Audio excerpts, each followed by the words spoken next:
저는 직장 생활하며 두 아이 키우고 있는 40대 유부녀입니다. 결혼하고 나서 줄곧 직장 생활과 육아를 병행하고 있어 몸이 10개라도 모자랄 만큼 바쁘게 살아왔어요. 그것만으로도 이미 제 생활에 다른 여유라고는 없이 할 일이 넘쳐나서 포화 상태였기 때문에 솔직히 그동안 친구 한번 마음 놓고 만나기도 쉽지 않았어요. 친정이나 시댁 역시 살뜰히 챙길 만한 여력이 되지 않았고요. 그래서 차마 상상할 수조차 없었던 일이 벌어졌을 때 어디에다 하소연할 곳도 없어 답답한 마음에 속이 터져나가는 줄 알았습니다. 저를 이렇게나 당황하게 만든 사람은 다름 아닌 저희 친정엄마였습니다. 항상 의연한 모습을 보이시며 저와 제 동생을 지켜주셨던 분이었기에 충격은 더욱 컸습니다. 솔직히 저는 제가 저희 엄마 때문에 속 썩일 일이 생길 거라고는 생각조차 해본 적이 없습니다. 그렇기에 엄마의 일탈은 놀라움을 넘어 제게 배신감까지 안겨줄 정도였어요. 엄마, 아니지? 설마 내가 잘못 본 거지? 엄마가 그럴 리가 없잖아. 나도 참을 만큼 참았다, 정말. 엄마는 사람 아니냐? 이게 너희한테 이렇게까지 얼굴도 못 들 정도로 사죄해야 할 일이야? 제발 정신 차려, 엄마. 살면서 이 일만큼 저를 경악하게 한 일이 없었습니다. 어디 가서 누구한테 속 시원하게 털어놓을 수조차 없었어요. 답답한 마음에 이리저리 인터넷을 뒤지다 알게 된 이 채널이 아니었다라면 아마 마음속을 억누르고 억누르다 못해 터져버리고 말았을 거예요. 저희 친정엄마는 저와 제 남동생을 오랜 시간 홀로 키워내셨습니다. 아버지께서 저희가 아직 초등학생일 때 암으로 일찍 돌아가셨거든요. 결혼하면서 다니시던 직장도 정리하시고 저희 남매 낳아 기르는 데 전력을 다하셨기에 갑작스럽게 아버지가 돌아가시면서 생긴 가장의 공백을 메우느라 엄마가 얼마나 모진 고생을 하셨을지는 말로 다 표현할 수조차 없을 겁니다. 배우자를 잃은 슬픔을 미처 추스르기도 전에 엄마는 곧장 생활전선으로 뛰어드셨어야만 했습니다. 그도 그럴 것이 아버지께서 남겨주신 것이 그리 많지도 않은 상황에 아직 한참을 더 키워야 할 자식이 둘이나 딸려 있었으니까요. 장례를 치른 지 얼마 되지도 않아 엄마는 곧 인근 식당에서 설거지 하는 일을 시작하셨습니다. 아무리 살림에 이골이 난 베테랑 주부라고 해도 일반 가정 꾸리는 것과 식당 일은 차원이 달랐겠죠. 매일 사방이 캄캄해지고 나서야 지친 몸을 이끌고 귀가하시는 엄마 손은 온통 물집과 주부습진으로 성한 날이 없었습니다. 그게 어린 마음에 얼마나 가슴이 아팠는지 몰라요. 아이고, 우리 착한 딸, 또 안 자고 엄마 기다렸어? 내가 엄마 손발 주물러 주기로 했잖아. 괜찮대도 그러네. 못생긴 엄마 손 주무르겠다고 우리 딸 고운 손 다 붓겠어. 안 못생겼어. 속상한 마음에 소리를 빽 지르긴 했지만 고왔던 엄마의 손은 날이 갈수록 퉁퉁 붓고 투박해져만 갔습니다. 그게 꼭 엄마의 힘든 처지를 적나라하게 보여주는 것 같아서 엄마 손에 핸드크림을 듬뿍 발라드리고 고사리 손으로 요령없는 마사지도 조물조물 해드렸지만 솔직히 그게 뭐 그렇게 효과가 있었겠습니까? 그럼에도 엄마는 제 엄마 손을 붙들고 이리저리 씨름하는 딸내미를 말없이 미소 지으며 바라보시곤 했어요. 제 엄마랑 누나가 맨날 그러고 있으니 아직 초등학교 저학년이던 동생도 옆에 붙어서 꾹꾹 엄마 손을 눌렀습니다. 내가 무슨 복이 이렇게 많아 새끼들한테 벌써 이렇게 효도를 다 받을까. 엄마가 너희들 보는 낙으로 산다. 엄마 딴에는 애를 쓰는 자식 새끼들 예쁘다고 해주시는 칭찬이었지만 그 말을 들으며 속으로 눈물을 삼킨 게 한두 번이 아니었습니다. 복이 많긴 무슨 복이 많아요. 젊어서 남편 잃고 과부 소리 듣는 것도 천추의 한이 될 판에 가진 것 하나 없어 하루하루 당신 몸 갈아가며 새끼들 키워내는 게 얼마나 고단하겠습니까? 저는 엄마 덕에 대학까지 잘 배워서 남편하고 둘이 벌어 새끼들 키우는 것도 힘들어 죽겠는데 그걸 여자 혼자 힘으로 해낸다는 게 어디 보통 일이겠어요. 거기다 믿을 구석이라고는 하나도 없이 하루아침에 세상에 던져진 거나 다름없는데 말입니다. 요즘 세상에도 아이 낳고 경력 단절된 여자들 재취업이 하늘의 별 따기라고 하는데 저 클 때야 더 했겠죠. 엄마 손이 상하고 주무시면서도 온몸이 쑤셔 잠꼬대로 앓는 소리를 하시는 걸 듣고 있자면 그게 다 저 때문인 것만 같아 죄송한 마음과 죄책감, 일찍 떠나버린 아버지에 대한 원망까지 작은 가슴속이 뒤죽박죽이 되곤 했습니다. 제가 유난히 엄마 손에 집착한 것 또한 아마 그 때문일 거예요. 저희 앞에서는 차마 티를 내지 못하셨습니다만 아버지 떠나시고 한참이 지나서도 여전히 남편의 빈자리 때문에 힘들어하신 건 역시 알면서도 모른 척 했습니다. 유난히 밖에서 더 고단한 일이 있거나 힘에 부치는 일이 있었던 날에는 저희 다 재워놓고 불도 켜지 않는 거실에서 안주 하나 없이 소주 한 잔을 들이키는 엄마 뒷모습을 몰래 지켜보곤 했습니다. 그럴 때 엄마 양 어깨는 평소보다도 더 축 처져 있었어요. 그게 엄마를 작아 보이게 만들었습니다. 이내 그 작은 어깨가 미세하게 떨리며 엄마의 숨죽인 울음소리가 거실에 작게 맴돌았죠. 지수 아빠, 지수 아빠. 저도 나이를 먹고 결혼해 아이를 낳아 키우면서 직장 생활이나 아이 문제로 자기감을 느껴보지 않은 게 아닙니다. 넘치지는 않지만 그래도 나름대로 읽은 것도 있고 남편과 둘이서 함께 헤쳐나가면서도 세상살이가 그리 녹록하지만은 않더라고요. 가끔은 다 그만두고 싶어질 때도 있어요. 그럴 때 배우자의 존재가 얼마나 큰 힘이 되는지 내가 혼자서 지금의 나로 살 수 있었을까 하는 생각이 들면 아찔해질 지경입니다. 그리고 그런 생각이 들 때마다 그 벅찬 삶의 무게를 오롯이 홀로 짊어지고 이제는 빈자리가 되어버린 옆자리의 허전함에 소리도 크게 내지 못하고 울던 젊은 날의 엄마 모습이 떠오릅니다. 차라리 시원하게 울어서 마음의 응어리를 잠시나마 풀어내셨더라면 조금은 후련하셨을까요? 어린 자식 새끼들이 혹시나 당신 울음소리에 깰까 싶어 애써 울음을 삼키던 엄마 등을 토닥여줄 수 있다면 얼마나 좋을까. 지금도 힘든 날에는 그런 생각을 하곤 합니다. 가정 환경이 이렇다 보니 저나 제 동생이나 어떻게든 엄마를 기쁘게 해드리고 싶은 마음에 일찍 철이 든 편이에요. 저도 저지만 동생은 저보다도 더 어렸었는데 얼마나 엄마 손길이 그리웠겠어요. 그런데도 엄마가 일 나가시고 그 빈자리를 대신하는 누나 말 얌전히 잘 들으며 공부 열심히 하는 동생을 보면 기특하기도 하고 짠하기도 했습니다. 아마 엄마가 보는 저희 남매 모습 역시 크게 다르지는 않을 것 같아요. 어떻게든 저들끼리 얼른 커서 제 몫을 하겠다는 아이들이 대견하기도 너무 일찍 철이 들어버린 아직은 조그만 자식들이 애처롭기도 하셨겠죠. 집안 형편이 조금씩 피기 시작한 것은 식당 일을 그만두신 엄마가 새로이 보험 영업 일을 시작하면서부터였습니다. 평소에도 그리 광골은 아니셨던 엄마셨기에 몇 년 동안 식당 일을 하신 것 자체도 무리가 많이 되셨을 터였습니다. 엄마가 그렇게 버틸 수 있었던 것은 오로지 새끼들 먹여 살려야 한다는 절박한 마음에서 비롯된 거였겠죠. 그야말로 정신력으로 버티셨을 겁니다. 주변 사람들도 이런 사정을 모르는 게 아니다 보니 그런 엄마를 안타까워 하셨습니다. 보험 영업 일도 지인의 권유로 시작하게 되었거든요. 엄마가 원래부터 사교적인 성격이신 건 아니었는데 환경이 사람을 만든다는 게 아주 틀린 말은 아니었던지 보험 일을 하기 시작하면서부터 열심히 사람을 만나고 다니며 영업에 열을 올리셨습니다. 그 또한 무던히도 노력하신 끝에 얻어낸 성과셨겠죠. 엄마가 너만 하던 때는 하도 수줍음이 많아서 친구 사귀는 것도 참 어려웠는데 오죽하면 새학년 올라가면 새로 친구 사귀어야 하니까 학교 가기 싫을 정도였어. 그런 성격도 변하긴 하더라. 내가 저 사람 한 사람 더 다가가서 일 따내면 그걸로 내 새끼들 입에 뭐라도 하나 더 넣어줄 수 있다고 생각하니 사람이 못할 일이 없더라. 지금 생각하면 나도 내가 어떻게 그렇게 뻔뻔스럽게 굴었나 싶어서 신기할 지경이라니까. 저랑 제 동생 다 시집장가 보내고 이제 죽어도 여한이 없다며 기분 좋게 취하신 엄마가 해주신 말씀입니다. 엄마의 노고야 저희 남매 모두 잘 알고 늘 감사하는 마음이었으나 본인 입으로 직접 저런 말씀을 해주신 건 그때가 처음이었습니다. 엄마는 후련하게 말씀하시는데 그걸 듣는 저랑 제 동생은 마음이 너무 아려서 눈물을 참느라 입술을 꽉 깨물어야 했어요.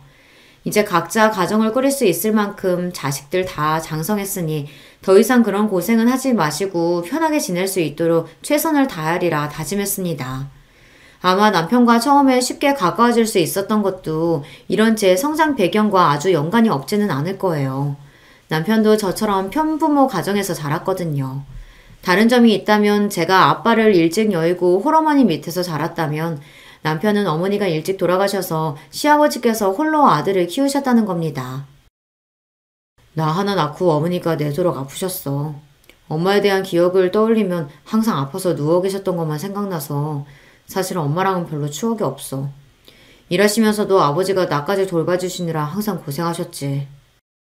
시어머니께서는 8년간 투병 생활을 하시다 운명을 달리하셨다고 해요. 말이 8년이지 그게 보통 긴 세월인가요?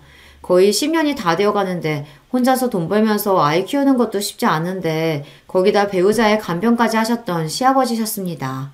오죽하면 긴 병에 효자 없다는 말이 다 있겠습니까?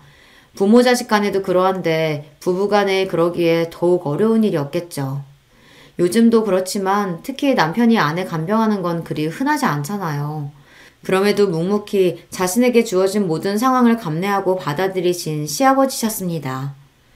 지금에서야 나도 어른이 되고 자식 낳아 키워보니까 그때 아버지 삶이 얼마나 고단하셨을까 싶어. 부부 둘이서 힘든 일 함께 헤쳐나가며 같이 자식 키워도 쉽지 않은 게 삶인데 그 짐을 죄다 홀로 짊어지셨으니 그래서 그런가 아버지만 생각하면 감사하기도 죄송하기도 죄스럽기도 해.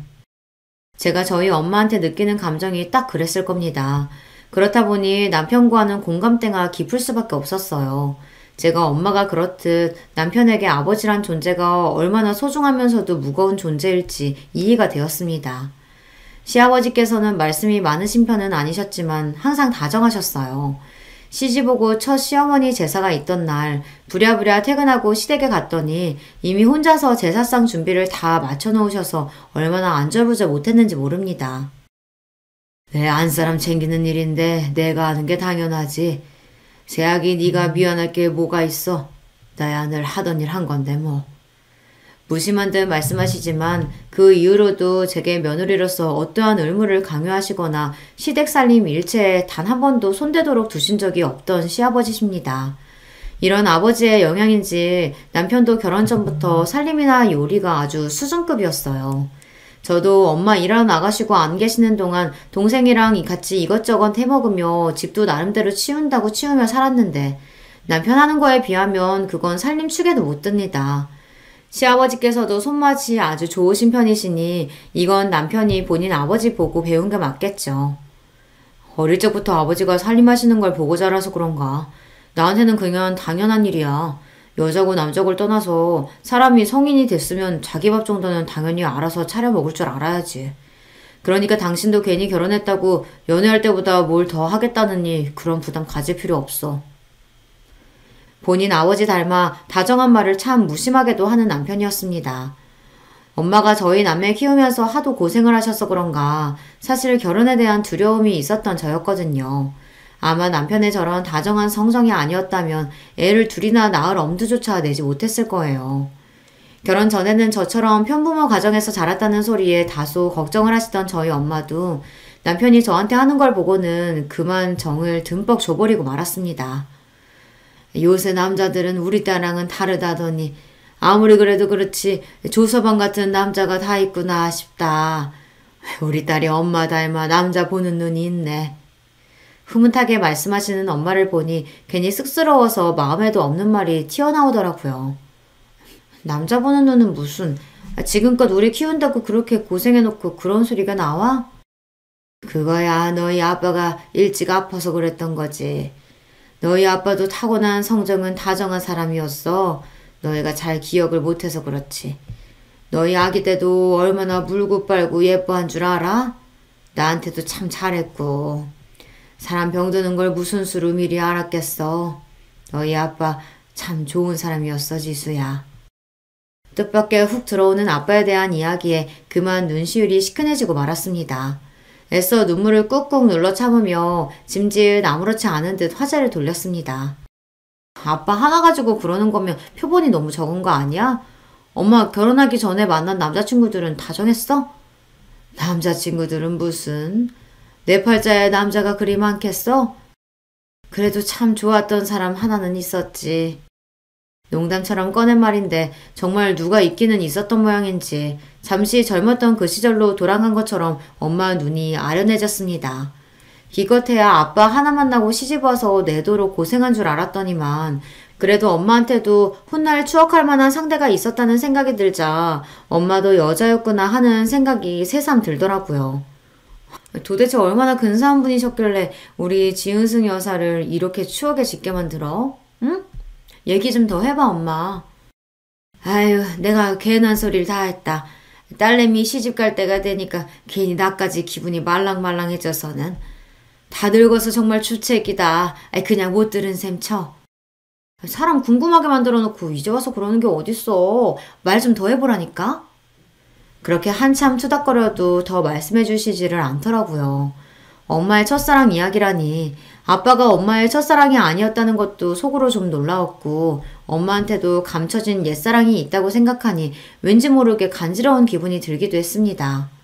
결혼 전에 저도 시아버지께 이미 인사를 드린 바가 있었고 남편 역시 연애할 적부터 저희 엄마한테 참 살갑게 잘했어요. 두 분 모두 저희를 예쁘게 봐주신 덕분에 아직 저희끼리 결혼 이야기를 본격적으로 주고받기도 전부터 양쪽 어머니 아버지께서 저희 결혼을 기정사실로 받아들이고 계셨어요. 결혼 준비를 시작하면서 어른들 반대 같은 건 걱정해 본 적도 없었습니다. 사실상 허락이야 진작에 하셨던 거고 양가 부모님 상견례만 당연히 의례로 남아있을 뿐이었죠. 말이 거창해서 상견례지 남편 쪽이나 저나 식구가 참 단촐했습니다. 저희 집이야 어른이라고는 엄마 한 분에 형제도 남동생 하나가 전부였으니까요.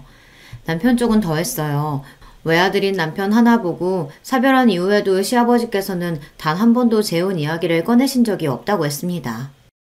우리 엄마야 아버지 돌아가신 직후에 워낙 우리 집 상황이 안 좋기도 했고 목구멍이 포도청이었으니까 그렇다고 치더라도 자기네 집안은 그 정도는 아니었잖아.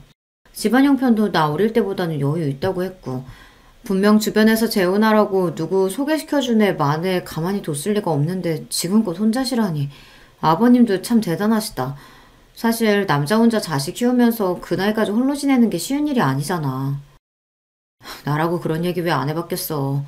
새엄마 생기면 혹시 구박당하지 않을까 하는 철없던 생각도 머리 좀 굵고 나서는 딱히 해본 적도 없고 아무려면 우리 아버지 같은 사람이 재혼하면서 그런 것도 안 따지겠나 하는 믿음이 있었으니까. 그래서 내가 나도 이제 클 만큼 컸으니까 아버지도 연애 좀 하시고 좋은 아줌마 있으면 재혼도 하시랬더니 아버지가 뭐라고 하시는 줄 알아? 머리에 피도 안 마른 게 다 컸다는 소리는 잘도 한다면서 꿀밤 맞았어. 너 한참은 더 커야 한다고. 자기 재미 빼앗을 생각하지 말래. 당신은 이미 사랑은 질리도록 해봤으니 쥐뿔도 모르는 너나 무럭무럭 커서 장가 잘 갈 생각하라고. 와, 아버님이 어머님을 정말 많이 사랑하셨나 보다. 대단하신 아버님. 실은 나는 그건 잘 모르겠어. 내 기억 속의 두 분은 항상 아버지가 어머니 돌봐드리고 보살펴드리고 그런 것뿐이라서 두 분 사이에 애틋함이 남아있을까 싶기도 하고. 자기도 아버님 아프셨으니 이해하겠지만 간병이 쉬운 일도 아닌데 그걸 하루 이틀도 아니고 그 긴 시간 동안 했으니 어디 그게 사랑만으로만 가능하겠어? 그렇게 말씀은 안 하시겠지만 어느 정도 의무감도 있으셨겠지. 나는 지금이라도 좋은 분만 나타나시면 아버지 그만 혼자 계셨으면 좋겠어. 지금까지 혼자서 흘려보낸 아버지 청춘만 해도 너무 아깝잖아. 자식들이 옆에서 너무 부추겨도 민망해 하실지도 몰라. 우리 엄마도 딸내미 시집 가기 전에 엄마가 먼저 시집 가야 하는 거 아니냐고 하면 말도 안 하는 소리 한다고 아직도 얼마나 부끄러워하시는데. 또 모르지. 자식들 보기 민망해서 차마 말씀은 안 하셨을지 몰라도 그동안 우리 모르게 연애도 하고 그러셨을지도. 글쎄, 우리 아버지가 과연 그러셨으려나. 그러니까 모를 일이라는 거지, 내 말은. 그렇게 말은 하면서도 저희 엄마가 저희 남매 모르게 어떤 모르는 아저씨와 데이트하는 상상은 잘 되지 않더라고요. 남편 역시 마찬가지인 것 같았습니다. 옆에 짝꿍이 없는 부모님 밑에서 자라다 보니 이런 상상도 하게 되고 기분이 이상했습니다. 어찌되었든 저희 엄마나 아버님이나 뒤늦게나마 좋으신 분 만나신다면 자식으로서 기꺼이 행복을 빌어드리리라는 마음만큼은 진심이었어요. 시간은 흘러 양가 상견례 날이 되었습니다. 앞서 말했듯 결혼 전 양가 인사라 상견례라는 표현을 쓰긴 했지만 사실상 서로 자식 잘 부탁드린다는 인사의 자리였어요. 저희 엄마는 남편을 이미 조서방이라고 부르고 계셨고 저는 시댁의 유일한 아가가 되었어요. 집안에 남자 어른이 없는 제 남동생을 남편이 친동생처럼 살뜰하게 챙겨주었기에 둘 역시 서로가 가족이라고 생각하고 허물없이 지내고 있었고요. 지수야, 엄마 진짜 괜찮니?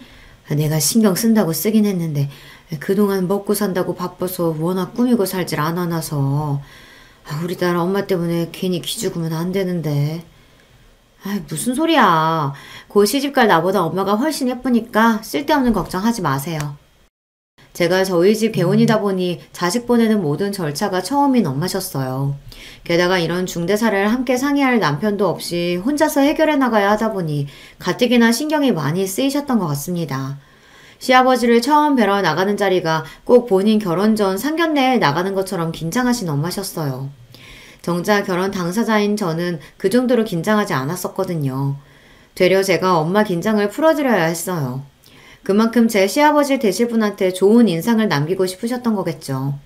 결국 그게 다 딸 자식 잘 봐달라는 친정엄마의 애틋한 마음이라는 걸 알고 보니 그런 엄마 모습도 뭉클하더라고요. 우리 아버님 얼마나 점잖으시고 좋은 분이신데 분명 두 분 서로 마음에 들어 하실걸? 내가 보기엔 엄마나 아버님이나 결이 같은 사람들 같아. 그렇게 확신하며 상견례 장소로 엄마와 함께 들어섰어요. 약속 장소에는 이미 남편과 시아버지께서 도착해 계셨습니다. 저를 보고 평소와 같은 부드러운 미소를 짓던 시아버지께서 제 뒤에 함께 들어오시던 저희 엄마를 보고 순간 멈칫하셨습니다. 뒤돌아보니 엄마 역시 시아버지 얼굴을 보고 순간 당혹스러워하시는 기색이었어요. 혹시 두 분이 일면식이 있으신 사이인가 싶어 다시 두 분을 휙 돌아보자 언제 그랬냐는 듯 두 분 표정이 다시금 평정을 찾으셨습니다. 내가 괜히 예민하게 받아들인 건가. 하긴 아까 여기 문 열고 들어오기 전까지 상견례에 대한 긴장감을 감추지 못하시던 엄마를 떠올리니 순간 긴장하셔서 그러셨나 보다 하고 대수롭지 않게 그 묘한 기시감을 넘겨버렸습니다. 상견례 분위기는 아주 좋았어요.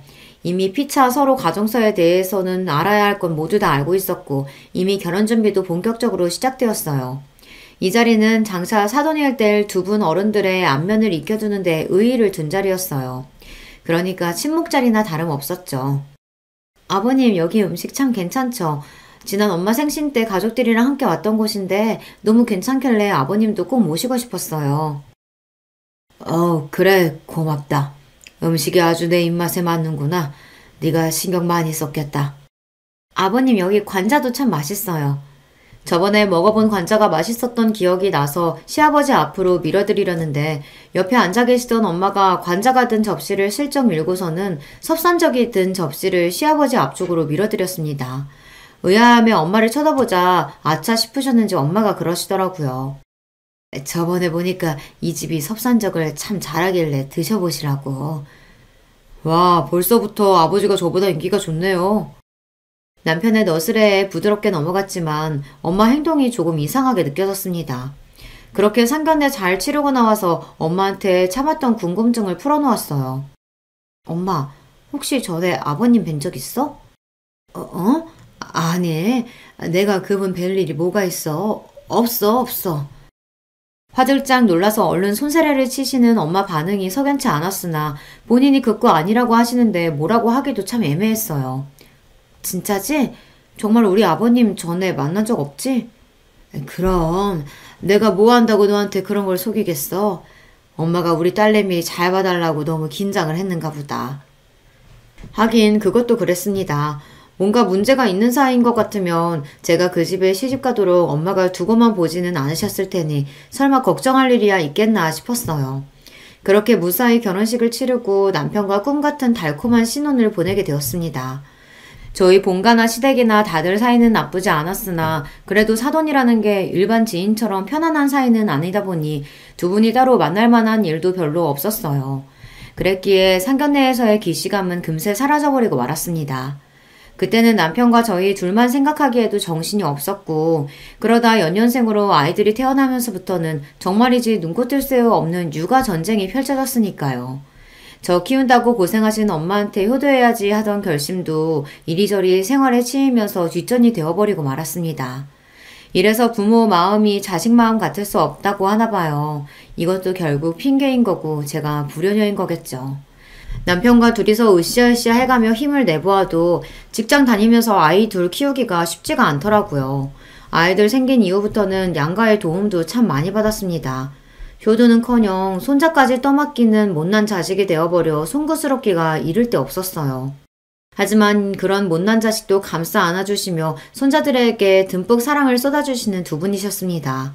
피치 못하게 남편과 저 두 사람이 동시에 야근이라도 하게 되는 날이면 저희 친정으로 혹은 시댁으로 아이들을 바쁘게 날라댔어요. 그마저도 할 수 없을 정도로 정신없이 바쁜 날에는 저희 엄마나 시아버지께서 직접 저희 집으로 와주실 때도 종종 있었습니다. 그럴 때마다 죄송스러워서 어쩔 줄을 모르는 저희에게도 언제나 대수롭지 않게 말씀하셨습니다. 자식 키우다 보면 별일 다 있는 건데 둘 다 사회생활 하느라 바쁜 사람들이 그럼 너희 둘 힘으로만 애들 키울 수 있을 줄 알았어?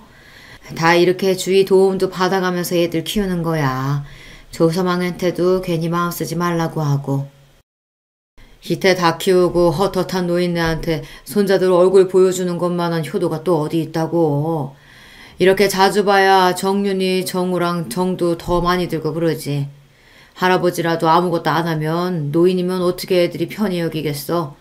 덕분에 나도 요즘 시간 가는 줄 모르고 무료하지 않게 잘 보내고 있다. 그러니까 너무 그럴 거 없어. 두 분 도움이 없었더라면 저희 부부가 누굴 믿고 아이들을 마음 놓고 맡길 수가 있었겠어요. 가정을 꾸리고 이 나이를 먹어서도 부모님 은혜를 입고 사는 저희들이었습니다. 두 분께는 항상 감사하고 죄송스러운 마음이었죠. 그날은 저희 부부가 회사에서 제공하는 종합검진을 받는 날이었어요.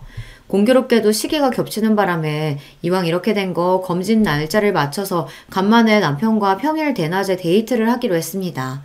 결혼 전에는 짬짬이 점심시간이라도 서로 얼굴 보면서 짧은 평일 데이트를 즐기고는 했습니다. 저희 둘 다 회사 거리가 그리 멀지 않은 편이었거든요. 그것도 아이들 태어나서는 엄두도 못 낼 일이었습니다. 그럴 여유가 있다면 어떻게든 근무 시간 내에 업무를 끝내고 한 사람이라도 일찍 아이들 보러 곧장 집으로 들어가야 했으니까요. 비록 내시경 검사 때문에 쫄쫄 굶는 공복 상태이긴 했어도 오랜만에 연애할 때로 돌아간 것 같아서 기분은 좋았습니다. 그렇게 가볍게 속을 채우고 벌써 예전부터 가보고 싶었지만 도저히 짬을 낼 수 없어서 항상 미루기만 했던 카페에도 가보기로 했습니다. 아, 이게 정말 얼마만의 여유야. 집에서는 커피 한 잔 제대로 마실 수가 없었는데. 좋다 진짜. 그렇게 좋아? 우리 마마님 이렇게 좋아하실 줄 알았으면 진작 시간 만들걸. 내가 잘못했네. 아휴, 자기라도 뭐 어디 그럴 시간이나 있었어? 말만 들어도 좋네. 그렇게 서로 싱그러운 너스레를 주고받으며 드물게 주어진 평일 낮의 여유를 즐기고 있었습니다. 전면 유리창으로 된 그 카페에서 가장 목이 좋은 자리에서 창밖을 바라보니 바쁘게 지나는 사람들조차 멋진 풍경처럼 보였어요. 선팅이 잘 되어 있어서 눈이 부시지도 않고 밖이 훤히 보이는 것과는 달리 바깥에서는 안이 보이지도 않았죠. 그렇게 기분이 좋아져 작게 흥얼거리며 바깥 풍경을 감상하고 있는데 저쪽에서 낯익은 얼굴들이 보이기 시작했어요. 저거 아버님 아니야? 우리 아버지가? 이쪽 동네에는 오실 일이 없으신데 어디? 손가락을 가리키며 입을 열려던 찰나 순간 제가 얼어붙은 듯 아무 말도 하지 못했습니다. 저기 왜 그래? 저기 우리 아버지 맞네? 금세 자기 아버지를 찾아낸 남편 역시 순간 말을 잃었어요. 제가 목격한 것을 곧장 남편도 발견하고 말았으니까요. 시아버지는 혼자 계시는 게 아니었습니다. 웬 여성분과 함께였어요. 시아버지께서 뒤돌아 정중하게 에스코트를 한 그 여성은 다름 아닌 제 친정엄마였습니다. 아니, 두 분이 무슨 일로 같이... 남편은 문장을 채 끝마치지도 못했습니다. 이미 제가 진작 발견한 것을 이제야 알아차린 모양이에요. 네, 그 두 분이 수줍게 웃으며 방금 들어선 곳은 카페 맞은편에 위치한 한 대형 모텔이었습니다. 그 차마 믿을 수 없는 광경에 아무 말도 내뱉지 못하고 남편과 저는 입만 떡 벌리고 턱이 빠지도록 제대로 움직일 수가 없었습니다. 그 두 분이 모텔 안으로 들어서고 한참이 지나서도 말이에요. 도대체 이게 내가 제대로 본 건 맞는지, 저 두 분이 왜 저 안으로 들어간 건지 머릿속이 뒤죽박죽이 되어 터져나갈 것만 같았습니다. 남녀가 같이 저 안으로 들어갔을 때 자연스럽게 전개될 상황에 대해서는 상상조차 하고 싶지 않았어요. 남이었으면 두 번 고민도 안 해보고 결론으로 직행했을 것을 어떻게든 다른 가능성을 만들어 보려고 용을 쓰고 있었어요. 정말이지 그것만은 안 될 말이었습니다. 어떻게 그럴 수가 있어요. 저희가 결혼한 지도 이제 10년이 다 되어가고 있었습니다. 도대체 저 두 분이 언제부터 저런 관계였던 건지, 자식들이 서로 결혼해서 손자들까지 봤는데 어떻게 저럴 수가 있는 건지 생각하면 할수록 더 미쳐버릴 것만 같았죠. 남편도 차마 입을 떼지 못하고 있었습니다. 어떻게 쉽게 입을 열 수 있겠어요. 그렇게 말을 고르고 고르다가 결국 그 두 사람에 대한 배신감에 제 인내심이 폭발하고 말았습니다. 어떻게 저럴 수가 있어? 어떻게? 여보, 일단 좀 진정하고. 당신 너무 흥분했어. 내가 지금 흥분 안 하게 생겼어? 내 앞에서 지금 무슨 일이 벌어졌는데? 알아, 나도 알아. 일단 집으로 가서 얘기하자, 어? 주변에 사람이 있든지 말든지 격한 감정을 주체하지 못하는 저를 남편이 간신히 달래서 겨우 집으로 왔습니다. 집으로 오는 내내 흥분을 가라앉히지 못해서 저도 모르게 숨소리가 쌕쌕 새어나갔습니다. 남편도 놀란 가슴 부여잡기는 마찬가지였겠지만 제가 거의 이성을 놓을 듯 흥분한 걸 보고는 무슨 일이라도 날까 싶어 조마조마했어요. 아니지, 설마 아닐 거야. 두 분 다 제정신이면 어떻게 그런 짓을 해? 세상에 사람이 자기들만 있는 것도 아니고. 집에 들어서자마자 꾹꾹 눌러 참았던 사자어를 터뜨리는 저를 보며 남편도 황망해 보였습니다. 세상에 이런 일이 생길 거라고 어느 누가 상상이나 했겠어요. 백주대낮에 친정엄마와 시아버지가 손붙잡고 모텔에 들어가는 광경을 남편이랑 나란히 감상하게 될 거라고 말이에요. 어디 막장 드라마에서나 나올 법한 비현실적인 상황에 기가 차서 헛웃음이 새어나왔어요. 뭐 현실은 드라마보다 더하다는 말들 많이 하긴 하지만 어떻게 일이 터져도 이런 일이 터질 수가 있는지요. 그 두 분이 평소에 자식들의 걱정거리나 골칫덩어리 문제 부모였다면 또 모르겠습니다. 두 분 모두 일찍이 홀로 되시고 자식들 키우는 일 말고는 한눈 한번 팔아본 적이 없으신 분들이셨어요. 그러기에 더더욱 충격일 수밖에 없었죠. 사람이 없어도 하필 왜 그 둘이란 말입니까? 우리 아직 그 두 분한테 아무 얘기도 들은 거 없잖아. 그러니까 너무 속단하지 말자, 어? 속단은 무슨, 당신 바보야? 그 꼴까지 봤으면 상황 다 끝난 거지. 그렇게 말하는 남편 스스로도 확신이 없어 보였습니다. 그 사람이라고 저랑 별반 다른 생각했겠습니까? 어떻게든 이 일을 덮고 싶은 것도 같고 저처럼 그 사람 역시 혼란스러웠겠죠. 저 역시 한껏 흥분해서 쏟아내고 나자 차츰 머리가 차갑게 식기 시작했습니다. 그러니 이걸 이제 어떻게 대응해야 하나 골머리가 아파지기 시작했습니다. 이대로 모른 척 지나가느냐, 대놓고 이 일탈을 그만둘 것을 종용하느냐 결정을 해야 했으니까요. 당신은 어쩔 생각이야? 남편이 쉽게 답을 하지 못했습니다. 아무려면 쉽게 답할 수 있는 문제가 아니었죠. 남편에게 물으면서도 저 역시 갈피를 잡지 못하고 있었으니까요. 그렇게 아버지 옆에 누군가 있길 바랬는데 하필이면 왜? 참다 남편 역시 감정을 토해내기 시작했어요. 제 말이 바로 그 말이었습니다. 한편으로는 두 사람 중 누가 먼저 접근해서 그 사달이 난 건지도 의문이었어요. 팔은 안으로 굽는 법이니 저희 엄마가 그럴 리 없다고 생각하면서도 지금껏 제가 봐온 시아버지 역시 그런 경우 없는 분이 아니라는 것을 떠올리자 속마음이 다시금 복잡해졌어요. 애초에 못 봤으면 모를까. 봤는데 어떻게 없는 일이 돼. 아버지하고는 내가 얘기해볼게. 당신은 어떻게 할래? 얘기를 해도 각자 부모님 각자 알아서 맡아서 처리하자는 뜻이었어요. 하긴 제가 시아버지한테 뭐라고 그러겠어요. 남편이 저희 엄마한테 뭐라고 그러겠어요. 얘기를 한다고 치면 그게 맞기는 하죠. 문제는 엄마와 그 문제로 이야기를 꺼내는 자체가 엄두가 나질 않았던 거죠. 나는 생각 좀 더 해볼게. 간신히 그렇게만 대답했습니다. 그렇게 며칠간 불면의 밤이 찾아왔어요. 처음에는 차마 믿고 싶지 않은 현실에 대해 부정하다가 더는 부정만 하고 있을 수 없게 되자 두 분에게 원망스러운 마음이 들었습니다. 세상에 널리고 널린 게 남자고 여자인데 왜 하필 저 두 사람이란 말입니까?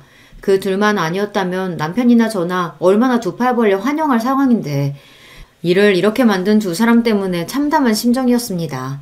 그러나 그런 마음도 잠시 그동안 여자로서 너무나 외롭게 산 엄마를 알기에 가슴이 아팠습니다. 자식들 키우는 동안 다는 몰라도 엄마한테 접근하는 아저씨들 없지 않다는 것 정도는 알고 있어요. 여자 혼자 애 키운다고 우습게 여기는 쳐죽일 놈들도 있었습니다. 그런 인간들 때문에 엄마 곁에 남자들에게 한때는 공격적이었던 적도 있었어요. 그건 엄마 역시 마찬가지였습니다. 그런 질 떨어지는 인간들에게 엄마는 항상 단호했으니까요. 그런 엄마가 마음을 연 상대가 시아버지라는 겁니다. 엄마라고 모를 리가 있겠어요. 인생의 모든 것을 자식에게 맞춰 사신 분들이세요. 자식들 생각하면 안 될 일이란 걸 누구보다 잘 아시는 분이 그러셨을 때는 그만큼 마음이 깊다는 뜻이겠죠. 사실 그게 더 걱정이었습니다. 차라리 가볍게 스쳐 지나가는 바람이었다면 이렇게까지 걱정할 일은 아니었을지도 모르죠. 하지만 저희 엄마도 시아버지도 쉽게 마음 내주실 만한 분들이 아니셨어요. 모르긴 해도 그 두 분 사이가 여간 깊지 않을 거라는 생각에 가슴께가 꽉 막히는 기분이었습니다. 여기까지 결론을 내고 보니 모른 척하고 지나가려고 해도 그럴 수 있는 일이 아니라는 걸 깨달았죠. 결국 무거운 마음으로 엄마와 대면하게 되었습니다. 오랜만에 딸내미가 데이트 신청했다고 마냥 기쁘게 나오신 엄마 얼굴을 보니 화가 남과 동시에 엄마 인생이 가여워서 심장이 쥐어짜는 듯 했습니다. 저는 화내지 않으려 애써 마음을 가라앉히고 차분하게 물어봤어요. 엄마, 요새 만나는 사람 있어? 어? 엄마가 눈에 띄게 당황하기 시작했습니다. 찔리는 구석이 있으니 더 그랬겠죠. 흥분하지 말자 속으로 다시 다짐하며 본론을 꺼냈어요. 그게 우리 아버님이야? 엄마 표정이 새파랗게 질려버렸습니다. 찻잔을 쥔 손이 덜덜 떨렸어요. 제 눈도 마주치지 못하는 걸 보자 이렇게 자식 앞에서 죄인처럼 굴 거면서 어쩌자고 그런 일을 벌였나 싶어 순간 화가 치밀어 올랐습니다. 엄마가 어떻게 그럴 수가 있어? 다른 사람도 아니고 우리 아버님이랑. 거기까지 소리를 치다 순간 누가 들을까 싶어 말문이 확 막혔습니다. 그래요. 남들이 들을까 무서운 얘기였어요. 그러자 엄마가 차마 소리도 내지 못하고 눈물을 뚝뚝 떨구기 시작했습니다. 엄마의 눈물까지 보게 되자 가슴이 정말 미어지는 듯 했습니다. 엄마, 대체 왜 하필이면 우리 아버님이야? 언제부터 그랬던 거야? 아니, 더 얘기할 거 없어. 정리해야 하는 거 엄마도 알지? 나랑 그 사람은 물론이고 대체 우리 정윤이 정우 어떻게 보려고 그런 짓을 해? 나라고 그러려고 그랬겠어? 엄마도 정말로 안 그러려고 했어. 정말이야. 겨우 그 말씀만을 하시고 눈물을 주체하지 못하는 엄마셨어요. 짐작은 했지만 이미 시아버지와 보통 깊은 사이가 아닌 듯 했습니다. 대체 이 일을 어떻게 해야 하나 눈앞이 깜깜했습니다. 그렇게 한참을 울고 나서야 겨우 엄마 울음이 잦아들었어요. 말없이 어색한 침묵을 견디는 시간이 길어져만 갔습니다. 이래서야 오늘 이야기하기는 글렀구나 하던 찰나 엄마가 입을 여셨어요. 윤석 씨, 그러니까 너희 시아버지랑은 결혼 전에 만났던 첫사랑이었어. 당시에 부모님 반대가 심해서 헤어지고 몇 년을 힘들어하다 만난 게 네 아버지였고 네 아버지를 진심으로 사랑했고 함께 사는 동안 충실했지만 윤석 씨랑 헤어지면서 워낙 힘들었기 때문에 살면서 가끔씩 생각은 났었어. 홀로 되고 나서는 지나간 사랑이 아쉬워서 그런가 더 그랬지. 그러다가 상견례 나가서야 네 시아버지 될 사람이 그 사람이었다는 걸 그제야 알게 된 거야. 맹세코 그 이전에 따로 그 사람 찾거나 한 적은 없었다. 엄마가 추악하던 그 첫사랑이 시아버지였다니 그것만으로도 충격적이었으나 아직 들어야 할 이야기가 많았습니다. 설마 사돈세 사람인데 첫사랑이라고 한들 뭘 어떻게 해볼 생각 같은 거 감히 해본 적도 없었어.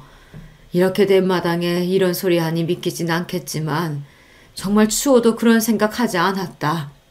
사돈자리가 원래도 그리 자주 볼 자리는 아니긴 했지만 일부러라도 마주치는 일 없게 하려고 내 딴에는 가지내를 썼어. 그러다 자식들 다 시집 장가 보내고 혼자 남으니 헛헛한 마음이 더해지더라.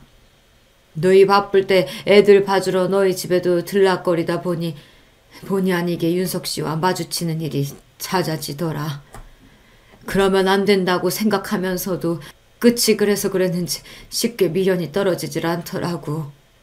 그러면 안 된다고 자식들이랑 손자 볼 낯 없다고 생각하면서도 여전히 다정한 그 사람한테 마음이 가는 건 어쩔 수가 없었다.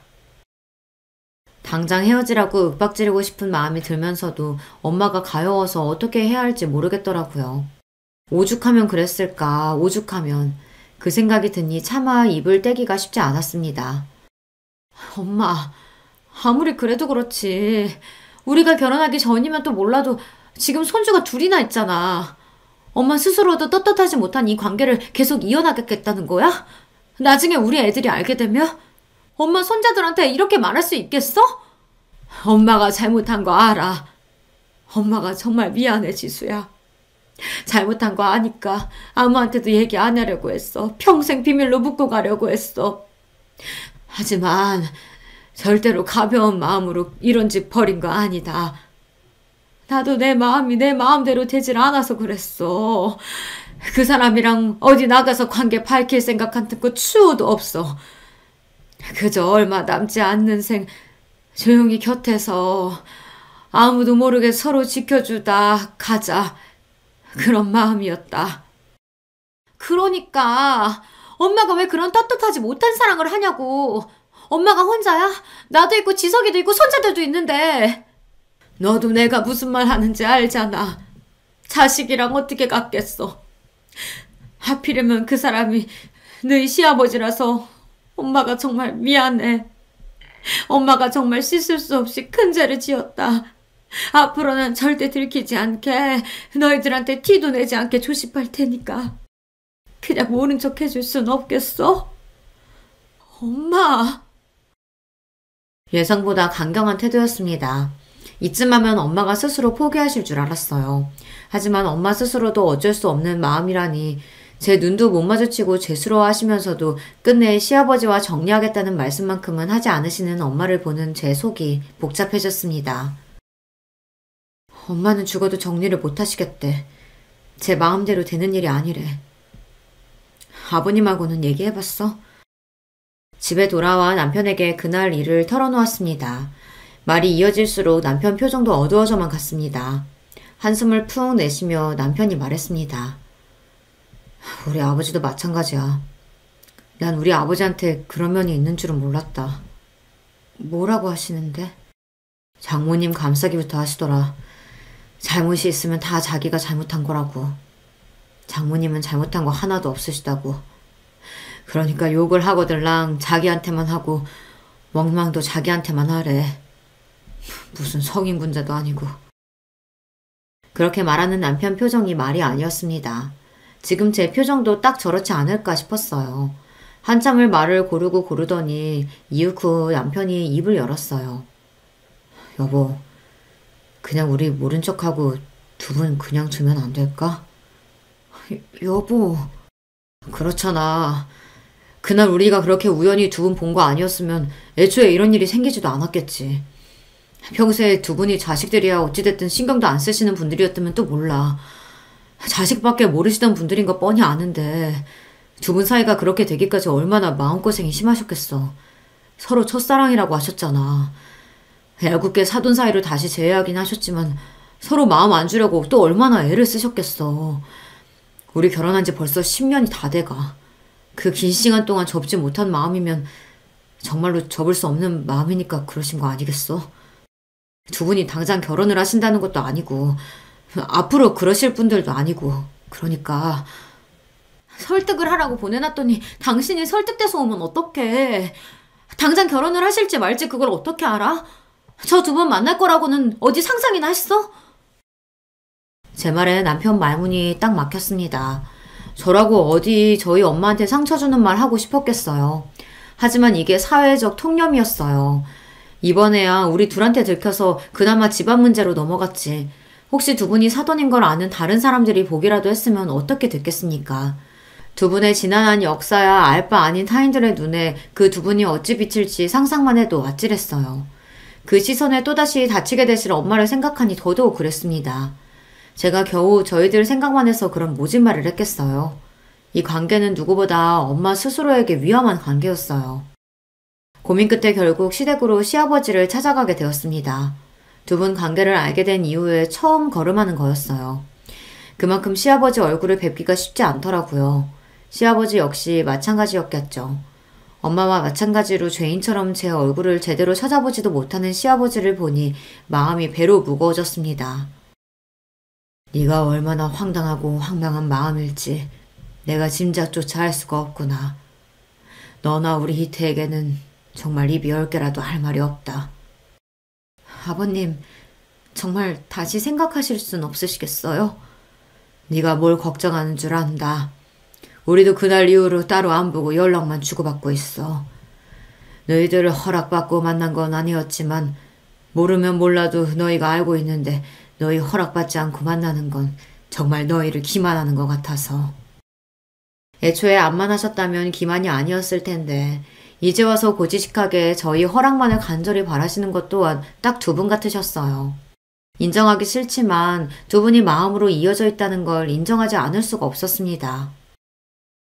나도 그렇지만 은숙 씨도 지금까지 살아온 인생이 녹록지 않다는 거 너도 잘 알고 있지 않니? 우리는 크게 뭘 바라는 게 아니야. 이 나이에 감히 살림 합친다는 그런 말도 안 되는 생각 해본 적도 없다. 그저 더는 옆이 외롭지 않게 남들에게 티내지 않고 가는 날까지 서로 의지하면서 살도록 도와줄 수는 없겠니? 이쯤 되니 저도 그만 설득할 의욕을 상실하고 말았습니다. 네, 사회적으로 쉽게 용인될 만한 일이 아니라는 건 누구보다 잘 압니다. 그렇다고 어린아이들도 아니고 이제 인생의 황혼기에 접어든 두 분을 어디 강제로 묶어놓을 수도 없고 제가 떼어놓는다고 해도 결국은 돌고 돌아서 서로 만날 분들이라면 애초에 제가 어떻게 손을 쓸 수 있는 일도 아니지 않습니까? 무엇보다 시아버지는 제가 그동안 보았던 제 엄마한테 관심을 표하던 그 어떤 사람보다도 제 엄마를 소중하게 여기며 정중히 말씀하고 계셨어요. 엄마 인생에 마음에 든 남자로부터 은숙 씨라는 이름이 불려본 것이 얼마만일까 생각하니 자식으로서는 한사코 말리고 싶으면서도 같은 여자로서는 그런 엄마 마음이 이해가 가지 않는 것도 아니었습니다. 결국 저는 두 분께 백기를 들고 말았어요. 나도 이제 몰라. 엄마 마음대로 해. 단 저번처럼 누구한테 들키거나 하면 그걸로 끝인 거야. 재혼이라도 하려고 치면 그땐 엄마 딸 죽는 날이니까 꿈도 꾸지 말고. 재혼이라니 그런 말도 안 되는 생각 해본 적도 없어. 엄마 정말 죽은 듯 티도 내지 않고 정말 조용하게 아무도 모르게 할게. 네가 이 정도까지 봐주는 게 내 입장에서 얼마나 큰 마음 먹었는지 안다. 네가 걱정하는 일 생기지 않도록 절대 실망시키지 않을게. 약속할게. 됐어. 제발 상처만 받지 마. 나 엄마한테 바라는 거 그거밖에 없어. 그렇게 엄마랑 얼싸안고 한참을 울었습니다. 세상 사람이 뭐라고 하든 저한테 제일 중요한 건 저희 엄마 행복뿐이었습니다. 딸이 되어 더 일찍 그걸 빌지 않는 게 미안했어요. 그저 두 분이 서로 상처가 되지 않고 남은 생의 위로가 되어주시길 바라고 또 바랬습니다. 그리하여 두 분은 여전히 아무도 모르게 조용한 만남을 이어가고 계십니다. 결론이 너무 싱거운가요? 하지만 인생이 너무 극적인 것도 당사자들에게는 피곤한 일이잖아요. 무엇보다 저는 제 엄마의 인생이 드라마틱해지는 게 지금의 가장 큰 두려움이에요. 그러니 앞으로도 그런 일은 없었으면 싶어요. 저희 부부 앞에서는 자제하시지만 저희에게 들킨 후로 두 분은 오히려 후련해 보이십니다. 표정도 한결 편안해지신 게 서로를 많이 의지하시는 것만큼은 사실인 것 같아요. 어디에도 털어놓지 못한 이야기 덜어내니 제 마음도 좀 가벼워지네요. 긴 이야기 들어주셔서 감사합니다. 안녕하세요. 갑자기 문득 제 인생 이야기를 혹시 사연으로 적어본다면 조금은 특별하게 보이지 않을까 싶어지더라고요. 제가 애정을 보내는 이 채널에 그렇게 제 사연을 신청하게 되었습니다. 저에게는 5살 아래의 여동생이 있어요. 아빠, 엄마, 저, 여동생 이렇게 단란한 내 가족의 모습이 제가 기억하는 가장 오래된 제 인생의 장면입니다. 하지만 저희 가족에게는 큰 비밀이 숨겨져 있었어요. 사실 저와 여동생이 이부자매였던 것입니다. 이 엄청난 사실이 가장 처음 어떻게 밝혀졌었는지는 모르겠는데요. 다만 부모님께서 술김에 싸우시다가 하시는 소리를 제가 들었었죠. 이 망할 여편네 같으니라고. 내가 이럴 줄 알았어. 진작 수상하다고 생각을 했었지. 서윤이가 내 딸이 아니라는 생각 내가 진작부터 하고 있었다고! 언제는 서윤이가 세상에서 제일 예쁘다면서? 첫째보다 둘째가 더 귀엽고 사랑스럽다고 할 때는 언제고 이제는 서윤이를 아예 모른 척하려고 해? 당신 입으로 서윤이를 평생 끼고 살겠다고 했었잖아. 당신 미쳤어? 그건 서윤이가 내 딸이 아닌 걸 몰랐을 때의 이야기지. 당연히 지금은 꼴도 보기 싫고 내 눈앞에서 사라졌으면 좋겠어. 당신도 마찬가지야. 둘이 함께 사라져. 나는 우리 첫째, 내 딸 서영이만 있어도 상관없으니까. 욕설이 오가는 험악한 상황 속에서 저는 남몰래 입을 틀어막았습니다. 아빠는 제 여동생 서윤이가 당신의 딸이 아니라는 것에 분노하시며 욕을 늘어놓고 계신 거였어요.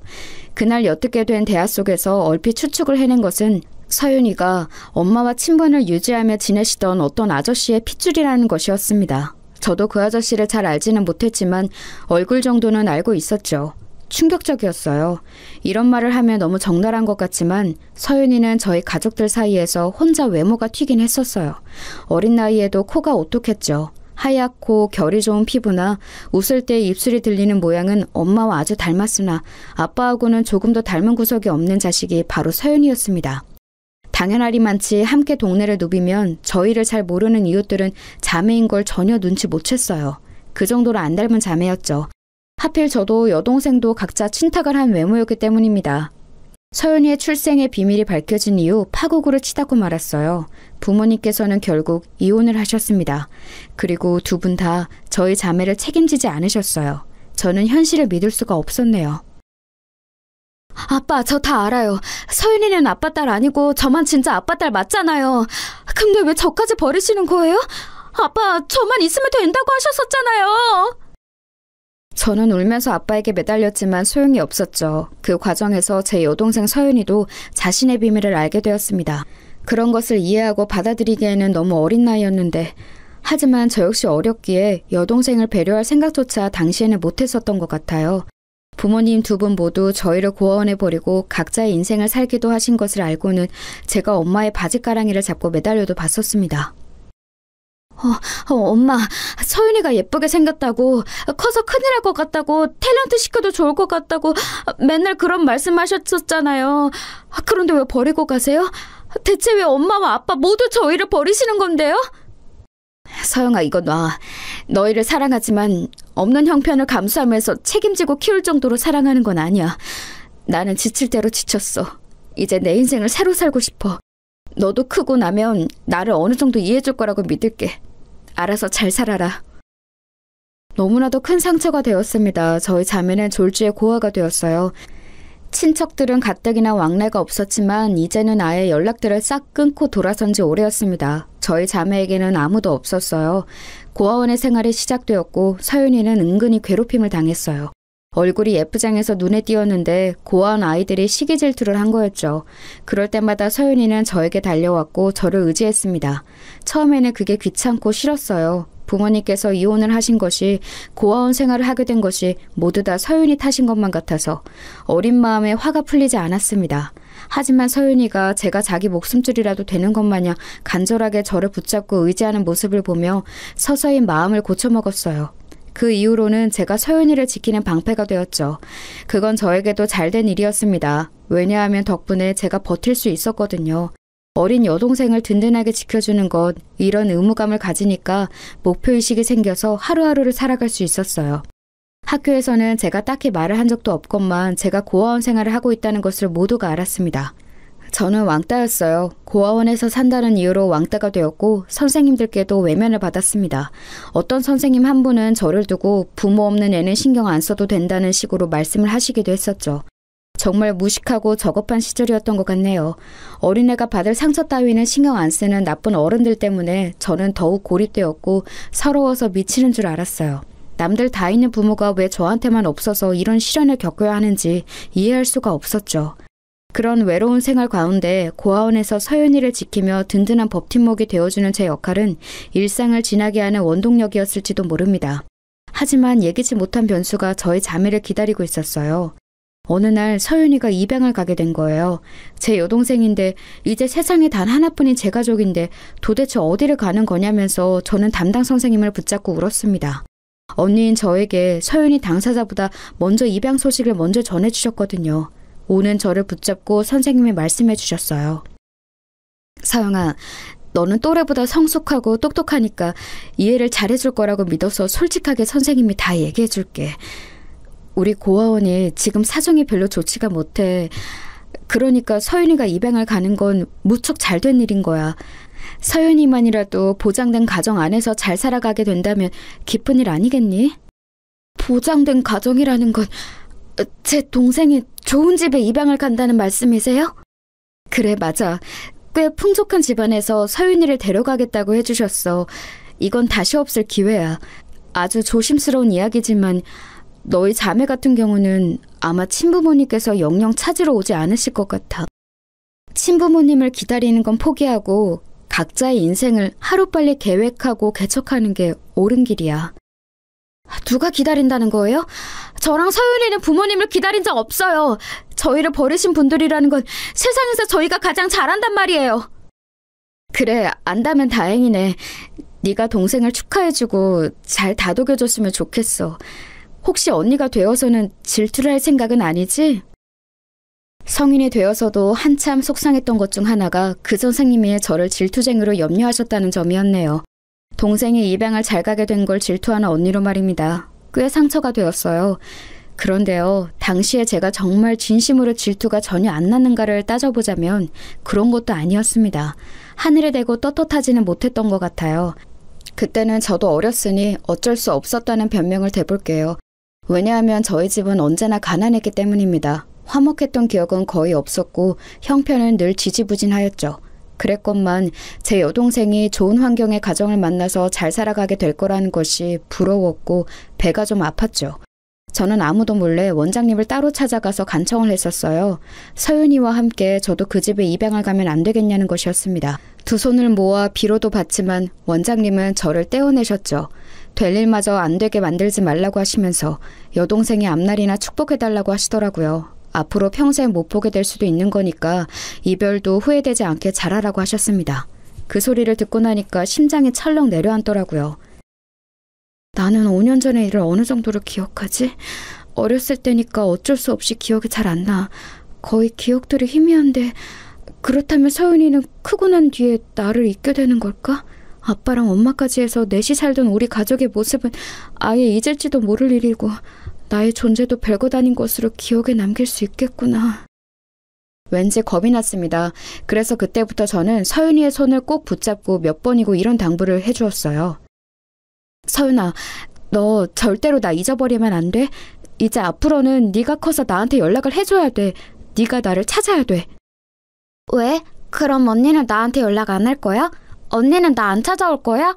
엄마가 우리 버린 것처럼, 아빠가 우리 버린 것처럼 언니도 나한테 그렇게 하는 거야? 얘가 무슨 소리를 하는 거야. 그런 건 절대 아니야. 그냥 너하고 이제 헤어지면 우리가 만날 길이 어려워지니까 그러는 거야. 나는 너를 찾을 수 없으니까 네가 나를 찾는 수밖에 없어. 내가 여기에다가 다 적어놨으니까 이거 꼭 잃어버리지 말고 머릿속에도 외우고 있어. 알았지? 저는 최고로 아끼는 예쁜 노란 색감의 색종이에다가 너무 아끼는 나머지 필통에서 꺼내지도 못했던 사인펜으로 제 이름과 생일과 고아원 주소를 적었어요. 부모님의 성함도 적었었네요. 그런 것들을 줄줄이 적은 걸 서윤이에게 건네주었는데 제법 의연한 얼굴로 알겠다고 하더군요. 그 모습에 안심이 되면서도 섭섭했습니다. 야, 이 바보야. 가기 싫다고 그래야지. 언니하고 떨어지기 싫다고. 입양 가기 싫다고 그래야지. 너는 진짜 세상에서 제일 바보인 동생이야. 너 이제 내 동생 하지 마. 아니야, 언니. 나 언니하고 떨어지기 싫어. 떠나기 싫어. 계속 언니 동생 하고 싶어.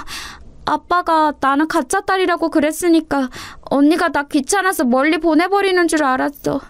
나를 진짜 동생이라고 생각해주지 않는 줄 알았어. 그때 서윤이가 눈물 콧물을 다 흘리면서 저에게 말했고 저 역시 엉엉 울기 시작했습니다. 저도 어렸던 때인데 서윤이는 얼마나 더 어렸을까요? 그 어리대 어린 아이의 입에서 그런 말들이 나왔다는 게 지금 생각해도 제 가슴을 아프게 울립니다. 서윤이를 붙잡고 숨이 넘어가도록 울던 그때 제 가슴 안에서 질투 같은 얄팍한 감정들은 모두 눈물과 함께 녹아내렸어요. 오로지 여동생의 안녕을 바라는 언니의 절절한 심정이 되어 있었지요. 그날에 깨우쳤던 것 같아요. 사실 저희 자매는 고아원에 버려지기 이전부터 서로에게 서로뿐이었다는 것을 말이죠. 애틋하게 서로의 손을 꼭 붙잡은 채 입양날까지 얼마 남지 않은 짧은 기간을 소중히 보냈어요. 씩씩하게 굴던 서윤이는 막상 입양 가는 날이 되자 저에게 매달려 다시 울음을 터뜨렸습니다. 왜 저와 떨어져야 하는지 모르겠다고 했어요. 선생님들이 곤란해하실 정도로 서윤이가 정신을 못 차리고 울자 저는 구석으로 서윤이를 데리고 가서 또박또박하게 전해주었습니다. 울지 마, 뚜! 앞으로 이렇게 울면 안 돼. 그러면 네가 그 집에서 미움받을지도 몰라. 또 버림받는 건 슬프잖아. 그렇게 되면 안 돼. 알았지? 서윤이, 너는 내 동생이지만 정말로 예쁘게 생겼어. 그러니까 예쁨 받을 수 있을 거야. 정신 똑바로 차리고 잘 살아야 돼.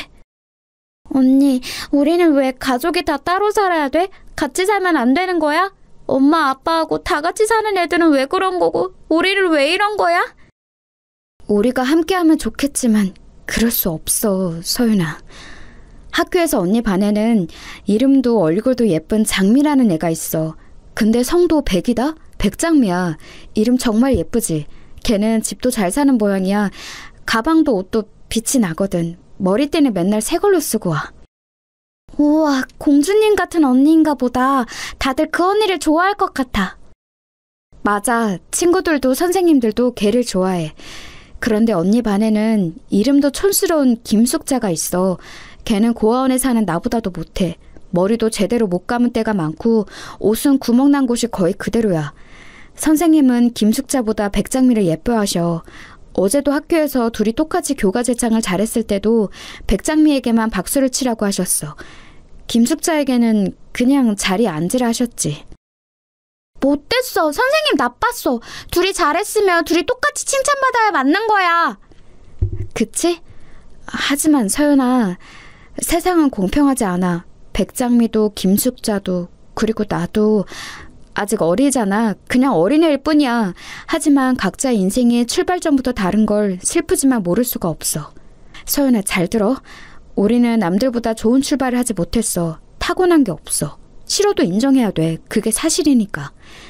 그렇기 때문에 너는 가야 하고 나는 남아야 돼.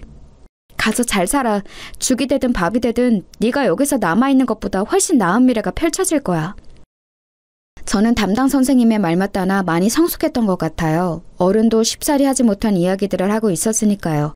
그리고 그런 이야기를 아직 이해하지 못하는 눈초리를 하고도 서윤이는 가만히 듣고 있었습니다. 저는 눈물을 마저 닦아주며 그랬죠. 서윤아, 너 전에 우리 옆집에 살던 성희 언니가 키우던 병아리 기억나? 이름이 삐약이었는데 하도 비실비실 골고거려서 금방 죽을 거라고 동네 어른들이 다 그랬었지만 안 죽고 자라서 시골집으로 갔잖아. 서윤이, 너도 삐약이처럼 버티고 살아남아. 남들이 혹시 제 입양될 때 이렇게 떠들어도 아무리 비웃어대도 무조건 이겨내면 돼. 너는 할 수 있어. 그건 솔직히 저 스스로에게 하는 다짐에 가까웠습니다. 사실 저는 여동생이 함께 있었기에 의지가 되었고 버틸 수 있었으니까요. 앞으로가 막막했기 때문에 다짐을 한 것이었죠. 제 말을 이해하지 못하지만 기억은 하겠다는 듯이 차분한 눈초리로 고개를 끄덕인 서윤이는 저와 새끼손가락을 단단히 걸고 약속했습니다.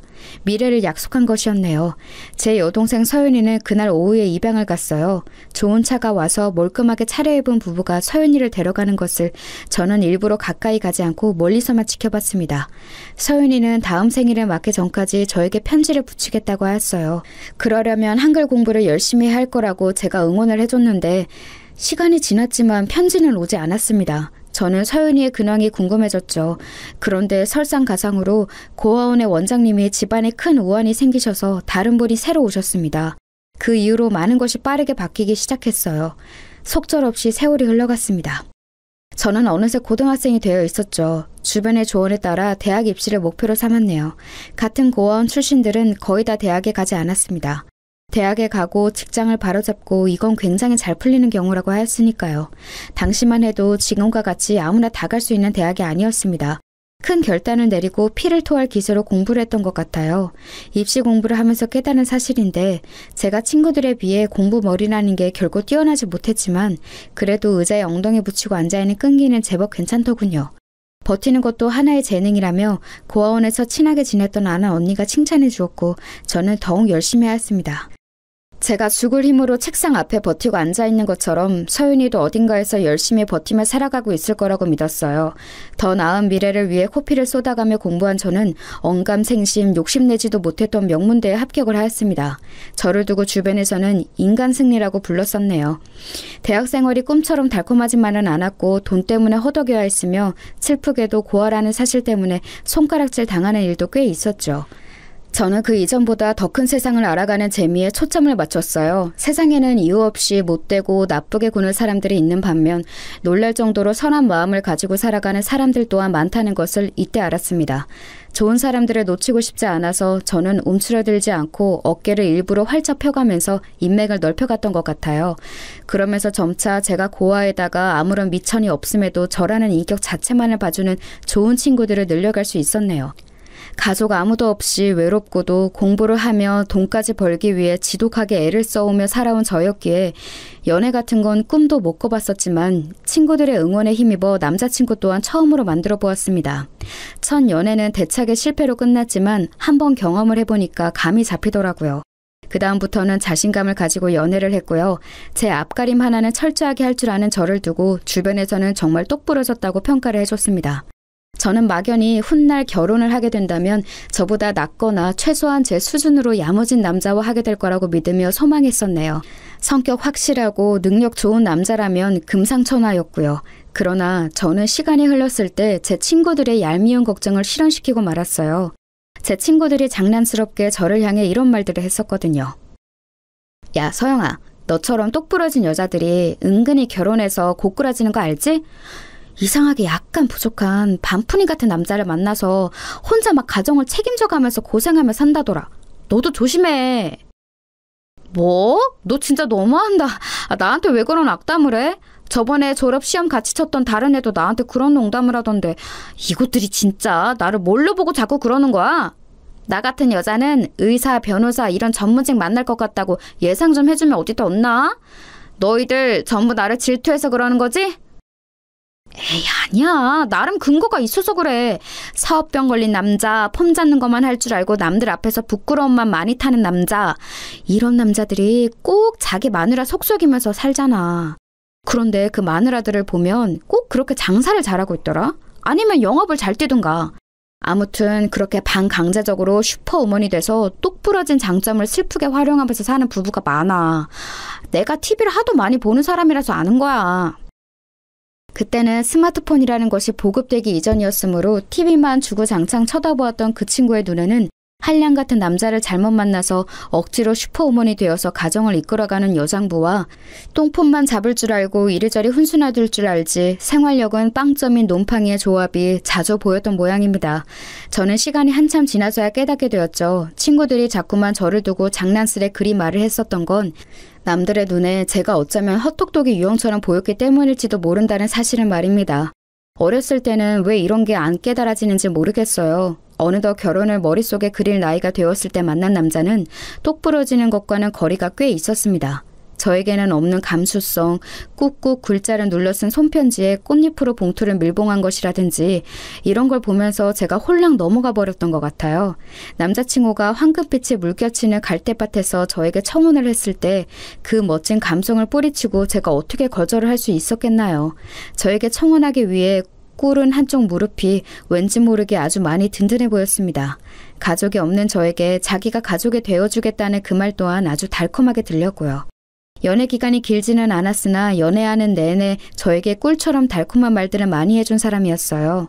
아등바등 아주 악착같이 살아오느라 바빴던 저에게 남자친구 같은 사람은 거센 소나기가 갑자기 내린 길에서 반갑게 만난 오두막 같은 존재였습니다. 제가 넘어져서 울고 있을 때 저를 일으켜줄 힘이 있는지는 확신할 수 없으나 저와 함께 울어줄 것 같은 그런 느낌을 주었죠. 그리고 무엇보다 남자친구와 만나는 동안 저에게는 엄청난 호재가 있었는데요. 그것은 바로 아주 오랜만에 눈물의 상봉을 이뤄낸 것이었답니다. 네, 맞아요. 제가 오래전에 고아원에서 헤어진 제 여동생 서윤이를 다시 만난 거예요. 서윤이 쪽에서 저를 수소문한 끝에 서로가 만나게 되었죠. 옛날 그때 서윤이가 왜 저에게 편지를 붙이지 않았는지 저는 내내 의문이었는데 비로소 전말을 알게 되었습니다. 알고 보니까 서윤이가 입양을 간 지 몇 달이 지났을 때 병원에서 한 가지 엄청난 사실을 마주했던 거예요. 그건 바로 백혈병이었어요. 지금은 백혈병이라는 병명의 무게가 당시보다 덜하다고 생각합니다. 옛날에는 백혈병에 걸렸다고 하면 무조건 머릿속에서 죽느냐 사느냐부터 떠올랐으니까요. 서윤이는 자기 생일을 불과 한 달 앞두고 병원 생활을 시작했습니다. 경제적으로 넉넉한 집안이었기에 서윤이가 치료를 받을 수 있었고 정말 다행인 일이었죠. 만약 고아원 생활을 계속했다면 백혈병에 걸렸다는 사실도 제때 발견하지 못한 채 진짜 큰일로 번질 수 있었으니까요. 뒤늦게 그 이야기를 듣고는 제가 가슴을 쓸어내렸어요. 병마와 긴긴 사투를 벌인 서윤이는 당연히 그 기간 동안 학교를 다니지 못했어요. 그래서 서윤이의 새 부모님께서는 생각하셨던 건가 봐요. 서윤이의 미국행을 말입니다. 자유로운 교육 시스템 안에서 서윤이가 공부를 해나가길 바라셨던 것이죠. 긴 병원 생활을 마치고 열심히 요양생활도 다 끝냈더니 이제는 미국으로 가라는 소리를 들은 거잖아. 겁이 나거나 싫지는 않았어? 서윤이 너는 높지도 않은 그 고아원 건물 위로 올라가는 것도 무서워했었는데 어떻게 비행기를 탈 생각을 했어? 그게 사실은 나도 엄청 무서웠어. 겁이 났고 가기 싫었어. 외국이 무조건 미국인 줄 알았던 때였잖아. 그런 엄청난 나라에 내가 간다는 게 실감이 안 났고 얼굴도 모르는 이모라는 분의 집에서 살게 되는 것도 전혀 좋지 않았어. 그런데 나는 입양된 지 얼마 안 돼서 아픈 아이였잖아. 나를 딸로 맞아주신 새 부모님께 민폐를 끼친 것 같아서 늘 전전긍긍이었거든. 미국까지 가기 싫다 그러면 내가 정말 미움받게 될까 봐 그게 비행기를 타고 낯선 땅으로 가는 것보다 무서웠어. 언니가 그랬잖아. 꼭 버티라고. 그 말 기억하면서 미국에 갔어. 낯선 문화에 적응하면서 영어도 익히면서 인종차별과 싸워가면서 그렇게 대학을 졸업할 때까지 악착같이 살았지. 힘들 때마다 언니를 생각했어. 내가 치열하게 버티고 있는 만큼 언니도 반드시 그럴 것 같았거든. 그렇게 생각하면 위로가 되더라. 나는 언니 덕분에 이날 이때까지 잘 버티면서 살아온 것 같아. 서윤이가 덤덤하게 말을 하는데 세월이 흘러서 그 어렸던 아이가 어엿한 성인이자 사회인이 되었음에도 옛날 그 얼굴의 인상이 그대로 남아있는 게 신기했습니다. 그래서 저는 아직도 마냥 어린 제 여동생으로만 보였어요. 저도 모르게 손을 뻗어서 서윤이의 머리를 쓰다듬어줬죠. 잘했다고, 수고했다고, 건강하게 살아있어줘서 고맙다고. 그런 말들을 저도 모르게 했던 것 같아요. 제가 한참 중얼거리고 있는데 어느새 서윤이가 어깨를 들썩이면서 울고 있더군요. 그제야 저희 자매는 의연한 척을 집어던지고 서로를 끌어안았습니다. 그동안 서로 잘 버텼다고요. 그렇게 말을 했죠. 사실 저에게는 지난 세월 제가 쌓아온 역사라는 게 있었고 서윤이는 말할 것도 없이 자기 인생을 새로이 아주 멋지게 개척하며 살아온 바였죠. 그럼에도 자매라는 것은, 가족이라는 건 무게가 다르더라고요. 어색함이나 민망함은 아주 잠깐뿐이었고 전혀 다른 영역에서 살아왔음에도 이상하게 서로 눈빛만 봐도 편안한 공감이 느껴졌습니다. 예나 지금이나 서로에게 유일무이한 존재였죠. 사실 서윤이는 더 이상 서윤이가 아니었어요. 입양을 간 뒤로 새로 이름이 생겼고 미국에서 쓰는 영어 이름도 따로 있었거든요. 그래서인지 서윤이는 제 입을 통해 듣는 자기의 옛날 이름이 애틋하다며 웃음을 지었습니다. 아이처럼 웃는 서윤이었지만 사회적 위치는 전혀 꽤 위험이 넘쳤답니다. 미국에서 대학을 졸업한 뒤 어느 기업에서 짧게 일을 하며 실무 감각을 키운 서윤이는 한국으로 아예 들어온 명확한 목적이 있었어요. 그것은 바로 서윤이의 새 가족 중에 큰 이모 되시는 분이 설립하신 회사에 들어가기 위함이었습니다. 그 당시에는 굉장히 세련되게 느껴졌던 마케팅 전문 회사였어요. 미국에서 공부한 서윤이의 감각을 필요로 하는 곳이기도 했죠. 그 회사는 당시에 점점 더 규모를 키워가며 잘 나가고 있었습니다. 젊은 인력들이라면 모두가 선망하는 곳이기도 했고요. 그런 엄청난 곳에서 제 여동생이 총괄 팀장으로 있으며 곧 회사의 총책임자 자리에 오를 것이라는 게 제 가슴을 벅차게 만들었어요. 언니, 혹시 우리 회사에 들어올 생각은 정말 없는 거야? 지금도 언니가 워낙 탄탄한 직장에 다니고 있어서 내가 강하게 더 권유를 하기는 민망하지만 우리 회사로 오면 연봉을 훨씬 더 많이 줄 수 있어. 무엇보다 내가 있는 곳이잖아. 제안은 진심으로 고맙지만 다시 한번 사양해야겠어. 나는 지금의 자리에 만족하고 무엇보다 내가 개척한 길을 오롯이 나만의 힘으로 걸어나가고 싶거든. 이제 너도 내 곁에 있고 언제든지 만날 수 있으니까 너한테 내가 확실하게 언니 파워를 보여줄게. 내가 얼마나 대단한 악바리인지 보여줄 테니까 앞으로 잘 봐. 하여간에 언니를 못 당하겠네. 내가 자라면서 언니와 헤어질 때를 기억해서 한 부분도 놓치지 않으려고 열심히 되새겼었는데 얼마나 내심 놀랐던지 몰라. 언니가 고작 그 나이에 세상을 통달한 듯이 의연하게 나한테 충고이자 조언을 남겼다는 게 두고두고 놀라웠어. 그래서 나는 아무리 노력해도 언니처럼 대단해질 수는 없겠다고 진작에 깨달았지. 아무튼 언니, 혹시라도 마음이 바뀌면 언제든지 얘기해. 우리 회사는 언니에게 문이 활짝 열려 있으니까. 고맙고 든든한 서윤이에게 제가 설마 그 회사 입사 문제로 아쉬운 소리를 하게 될 줄은 그때는 상상도 못했었네요. 다름이 아니라 결혼을 약속한 제 남자친구 때문이었어요. 남자친구가 직장 내 괴롭힘과 따돌림 문제로 힘들어하고 있었거든요. 그 계기도 어이가 없었습니다. 남자친구가 회식 뒤풀이에서 남자들끼리 질 나쁜 이 차를 가는 것에 끼지 않았다는 점이었죠. 여자 사원들을 향해 짓궂은 농담을 건네는 남자들에게 동조를 하지 않는 것 또한 원인이 되었습니다. 아직은 직장 문화에 대한 사회적 인식이 살짝 부족했던 때였어요. 부당함을 주장하며 혼자 맞서는 것은 너무 어려운 일이었죠. 남자친구가 그러더군요. 아무래도 이직을 해야 할 것 같은데 이 문제가 완전히 해결이 되고 자기가 새롭게 자리를 잡고 나면 그때 가서 저의 결혼을 본격적으로 진행해야 할 것 같다고 말입니다. 저도 그렇게 생각했어요. 당장 남자친구의 큰 고민이 해결되지 않으면 결혼이고 뭐고 말도 안 되는 일이었습니다. 남자친구는 굳이 서열을 따져보자면 저보다 살짝 아래급의 대학을 나왔고 성적도 최상위권은 아니었으나 최고의 강점이 있었어요. 그건 바로 고용하는 입장에서 보자면 가장 만만한 채용 대상이라는 점이었습니다. 지나치게 너무 잘난 것도 아니었고 외모가 튀는 것도 아니었으며 목소리나 말투, 성격 같은 것들도 굉장히 무난했죠. 인상은 수더분하면서 호감을 주는 편이었고요. 말을 몇 마디 섞어보면 성격도 유들유들 한다는 걸 상대가 금세 알 수 있을 정도였습니다. 의외로 모든 기업에서 잘나고 똑부러지고 대단한 인재를 선호한 건 아니었죠. 사람들과 어우러져서 자기 업무 수행을 잘 할 수 있으면 그게 최고였어요. 남자친구가 직장 내 따돌림 때문에 기가 확 죽어버려서는 성공적인 이직에 대한 자신감이 많이 떨어진 상태였는데 그것만 아니면 이직을 아주 잘할 거라고 저는 믿었어요. 그러다가 문득 서윤이의 회사가 머릿속에 떠오른 거예요. 혹시 서윤이에게 말을 해볼까 하다가 제가 너무 앞서가는 것 같아서 그만두었습니다. 그런데 정말 운명처럼 남자친구가 이직을 진지하게 준비한 세 곳의 회사 중 하나가 그곳이었던 거예요.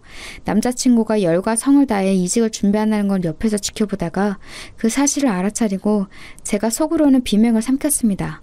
태연한 척을 하면서 남자친구에게 물어봤었죠.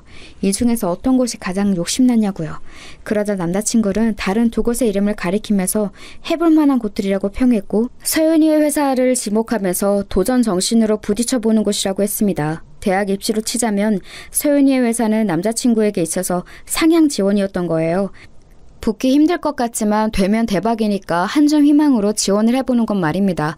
그래서 저는 이제 조금 떨리는 심정이 되었고 남자친구에게 장난스레 누가 인맥으로 좋은 회사에 꽂아주면 이런 고생 안 할 텐데 이렇게 떠봤어요. 그런데 남자친구가 표정을 싹 굳히는 겁니다. 그러면 좋기야 좋겠지만 낙하산이라는 낙인이 찍혀서 직장 생활이 부담스러울 것 같고 자기도 그 생각에 사로잡혀서 힘들 것 같다고 하더군요. 약간 소심한 성격이었으니까요. 그래서 저는 고민이 되었어요. 몇 주째 힘들어하는 남자친구를 보았으니 도와주고는 싶은데 대놓고 도와주자니 뒷감당이 어려울 것 같았죠. 참고로 남자친구는 서윤이를 한번 본 적이 있었어요. 저한테 서윤이 얘기는 여러 번 들었었고요. 제가 어릴 적 헤어진 여동생을 만나게 됐다는 얘기도 해줬었고 저와 결혼할 남자니까 서윤이에게 얼굴 도장을 찍게 하려고 자리도 한번 마련했었습니다. 어라? 잠깐만.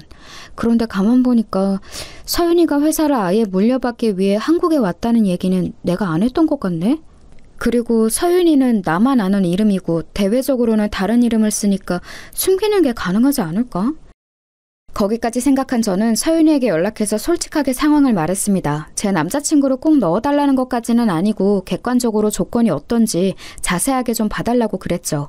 서윤이는 자기가 곧 총괄 책임 역할을 하게 될 것이기 때문에 흠을 만들고 싶지 않은 시기라고 하면서 철두철미하게 체크를 해볼 거라고 했습니다.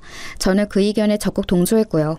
그래서 솔직히 큰 기대까지는 안 했는데 이게 웬걸요? 남자친구가 서윤이의 회사에 덜컥 붙어버린 거예요. 기뻐서 난리를 치는 남자친구에게 어색한 맞장구를 쳐주고 나서 저는 서윤이에게 따로 연락했었죠. 대체 어떻게 된 일이냐고요. 최대한 객관적으로 봤는데 딱히 흠잡을 게 없던데? 전 직장에서 하셨던 업무도 우리가 지금 새로 구하는 자리하고 딱 맞아. 그 부서 사람들하고 왠지 성격도 잘 맞을 것 같고 적응 잘하실 것 같아서 인사 담당자와 내가 상의를 한 그때 합격시켰어. 언니, 나 잘했지? 진지하게 얘기하던 서윤이는 끝에 가서 애교를 부리더군요. 잘했으니까 칭찬해달라고 하는 말에 제가 못 당하겠다 싶었습니다. 결국 어쨌거나 제 남자친구라서 잘 봐준 셈이었으니까요. 이래도 되는 걸까 싶어서 가슴이 두근거렸네요. 이미 저질러 버렸으니 일단은 어쩔 수 없다고 생각한 뒤 눈앞에 펼쳐진 산들을 넘기로 했습니다. 결혼까지 가는 과정이라는 이름의 산들이었죠. 저는 순탄하게 예비 시댁으로부터 인정을 받을 거라고까지는 예초에 기대를 안 했었는데요. 그렇다고 해서 모욕적인 거절을 당할 거라고도 상상을 못했습니다. TV에서 종종 다뤄지는 내 아들하고 헤어져 하면서 얼굴에 물을 뿌리는 일까지는 벌어지지 않았으나 그에 비견되는 상황은 벌어지더군요. 뭐야? 양치는 뭐 하시나 봤더니 아예 부모님이 안 계신다고? 고아원 출신이라고? 에라이, 이날 이때까지 우리 아들의 선자리를 아껴온 내가 잘못이구나. 아끼다고 똥 된다는 말이 바로 이런 거였어. 이딴 근본도 없고 상대할 가치도 없는 여자를 우리 아들이 내 며느리감이라 치고 데려올 줄 알았다면 내가 진작에 어떤 수를 써서라도 장가를 보냈을 거야. 예비 시어머니 되시는 분은 거의 피를 토하신다는 심정으로 저를 반대하셨습니다. 보통 난리를 치신 게 아니었기에 인사드리러 간 자리에서 저는 드물게도 수치심으로 얼굴이 뜨거워지는 경험을 하고 말았네요. 시어머니와 며느리는 원래 어려운 관계니까 너무 낙심하지 말자고 스스로를 얼른 달랬었죠. 고부관계는 원래부터 꼬여있는 실타래 같은 것이고 그걸 풀어가냐 마느냐 혹은 더 꼬이게 하느냐 이런 것이라는 소리를 결혼한 친구에게 들은 적이 있었습니다. 그만큼 고부관계가 쉽지 않아서 그런 것 같아요. 결혼한 제 직장 선배 한 명은 시어머니와 며느리가 필연적으로 물과 기름일 수밖에 없다는 말까지 했었죠. 그런 말들을 떠올리면서 저는 제가 당하는 추모가 꽤 일반적인 것일 거라고 애써 위안하면서 남자친구를 향해 나는 괜찮다고 씩씩한 척을 했었습니다. 자기 모친이 워낙 유별나게 괄괄한 성격이시기는 한데 설마 이렇게 대놓고 반대를 하실 줄은 몰랐다면서 남자친구도 무척 민망해했어요. 연애를 한다고 얘기를 하면 하도 간섭을 하시니까 저와 만나는 걸 집에 숨겨왔었는데 그게 후회된다고도 하였죠. 남자친구는 어떻게든 자기 모친을 설득하려 했습니다. 그때 당시 예비 시아버지 되시는 분께서는 질환으로 병원 치료를 받고 계셨는데 바로 이 점을 들어서 남자친구는 이럴 때 아버지께 희소식을 전해드리고 싶다고 주장하였으나 오히려 예비 시어머니의 화를 더 사고 말았네요. 오호라, 우리 집 양반이 때마침 아파서 골골거리고 있으니까 딱 이때를 틈나서 결혼을 해치우려고 작정을 한 거였구먼. 고아원 출신 주제에 제법 대학도 잘 나오고 직장도 그럴싸한 곳에 다니고 있어서 보통 내기가 아니겠다고 짐작을 했는데 역시 나였어. 보통 영약한 게 아니야. 저를 색안경을 쓰고 바라보시는 그분의 태도 때문에 저는 속이 꽉 막힌 듯 답답했습니다. 살면서 그렇게 저자세로 나가본 적은 처음이었던 것 같아요. 앞으로 똑소리 나는 며느리가 되어 보이겠다고 하면서 그분께 머리를 숙여 읍소를 했었죠. 팔은 안으로 굽는다고 자기 모친이 열렬히 반대를 하면 남자친구의 기세도 결국 꺾일까 봐 걱정이 됐거든요. 하지만 그럼에도 결코 쉽지 않았습니다. 네가 양심이라는 게 있거든 가만히 생각을 해봐라. 너는 이미 고아원 출신이라는 것부터가 마이너스인데 네가 잘났다고 해도 우리 아들보다 잘났니? 아니잖아. 우리 아들 이번에 얼마나 근사한 곳을 이직했는지 너도 잘 알지? 당연히 그걸 알고서는 눈이 돌아가서 우리 아들과 결혼하려고 혈안이 된 것이겠지만 두 사람의 점수 차이가 너무 극심하니까 결혼을 하기에는 영 불공평하다고 나는 생각이 드네. 점수 차이라는 말씀을 하시니까 제가 고아원 출신이라는 딱지를 지을 수 있는 것도 아니니 저는 솔직히 드릴 말씀이 없어지네요. 그런데 이 세상에서 점수 차이가 아름답게 나는 남녀가 몇이나 될까요? 모든 조건이 비등비등하기는 쉽지 않고 또 그렇다고 해서 그 결혼이 순탄할 거라는 보장도 없다고 생각합니다. 오히려 서로 비슷하기에 마찰이 더 일어날 수도 있겠죠. 그건 네 말이 맞다만 그래도 이건 내 입장에서는 도저히 화딱지가 나서 그냥 허락을 해줄 수가 없어. 원래 여자한테 잘못 빠지면 눈이 휙 돌아가는 게 남자라는 동물이니 우리 아들은 불쌍한 환경에서 자란 너를 치근하게 보고 동정심을 발휘했다고 치자. 그런데 너는 뭐야? 너는 왜 양심도 없이 거기다 대고 맞장구를 쳐주고 있어? 그러면 안 되는 거 아니니?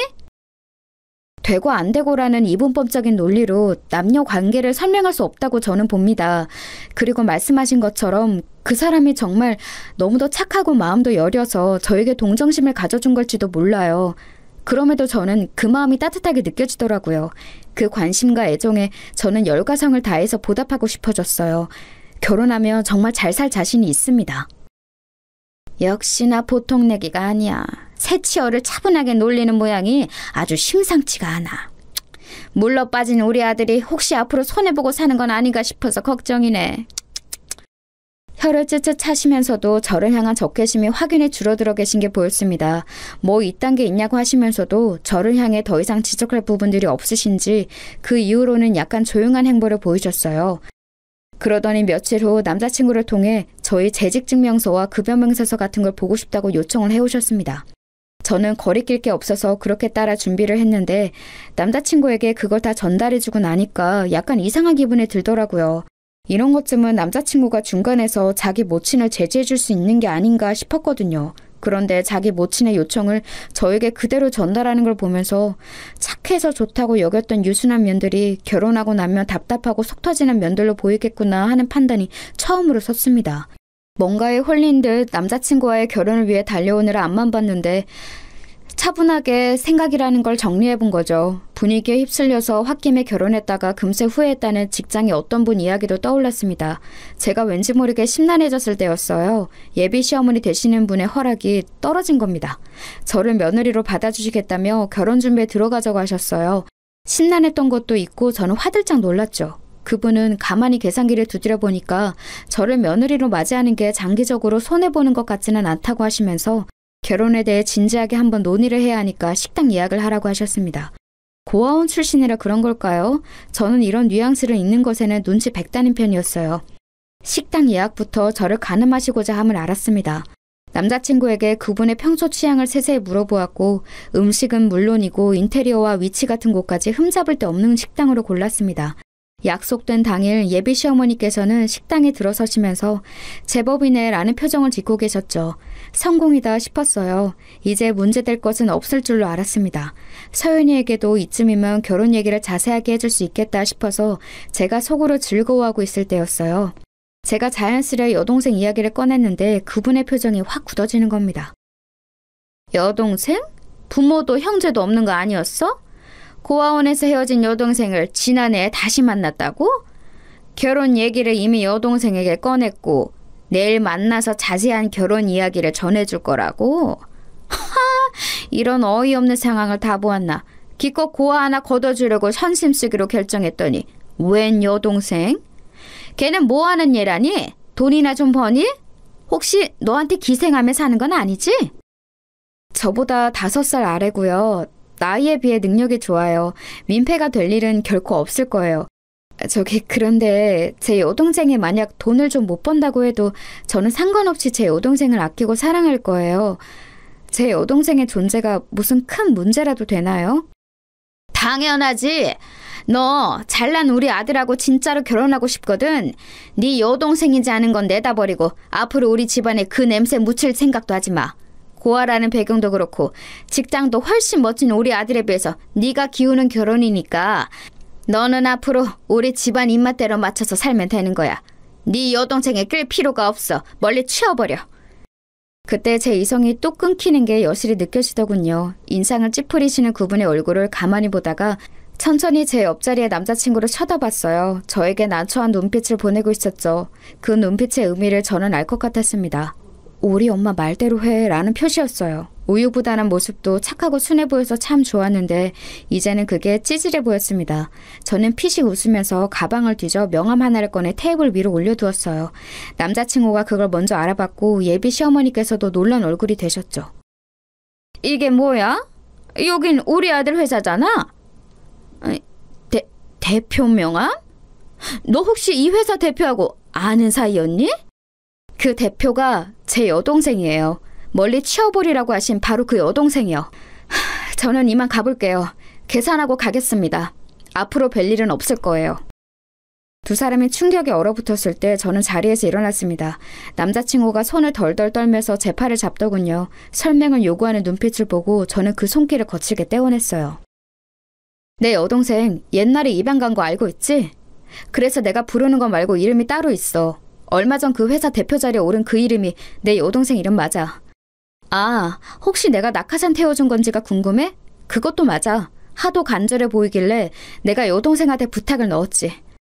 그런데 지금은 후회되네.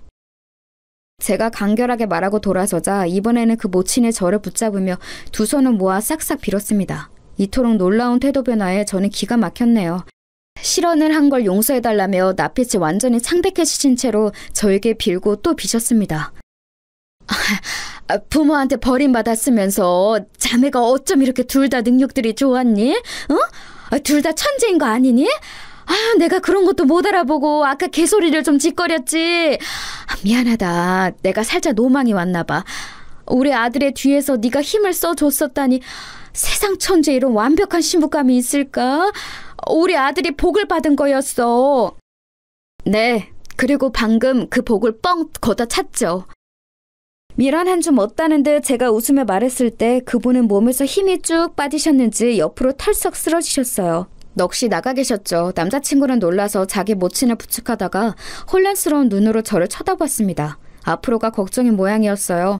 저는 더 상대 안 하고 나왔네요. 바로 여동생에게 연락해서 만났어요. 모든 일을 다 털어놨더니 서윤이는 분노를 금하지 못하면서도 자기 명함을 꺼내들어서 제가 대처한 것만은 속이 시원하다고 해줬습니다. 언니, 나이 먹었다고 급하게 결혼하려고 하지 마. 결혼 생활이라는 게 아주 어려운 일인 걸 우리는 알고 있잖아? 직접 눈으로 보고 겪어봤으니까. 서윤이의 말이 맞았습니다. 결혼이라는 무게를 내려놓고 마음 편하게 사는 게 나을 것 같더라고요. 그 이후로 저는 남자친구와 헤어졌어요. 결혼을 꿈꿨던 사이였건만 헤어지고 나니까 그냥 남이 되는 것에 허탈하더군요. 저에게 울면서 매달렸으나 제 마음은 이미 떠나 있었습니다. 여동생 회사에서는 그 사람이 몇 달 뒤 자진 퇴사했어요.